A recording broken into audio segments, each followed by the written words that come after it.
锅内放入食用油，加入宫保辣椒切片，虾头提炼虾油，将炼完虾油的虾头熬煮虾高汤。锅内放入虾油，加入虾子、中卷、蛤蜊，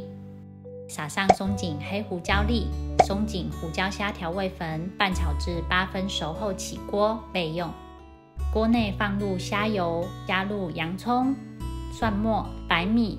红甜椒、黄甜椒、节瓜，倒入番茄酱一同拌炒，拌炒均匀后，再加入虾高汤、海鲜高汤，撒上松紧黑胡椒粒、松紧玫瑰盐，搅拌均匀。锅内加入食用水煮滚，盖锅转小火焖煮10分钟，关火再焖10分钟。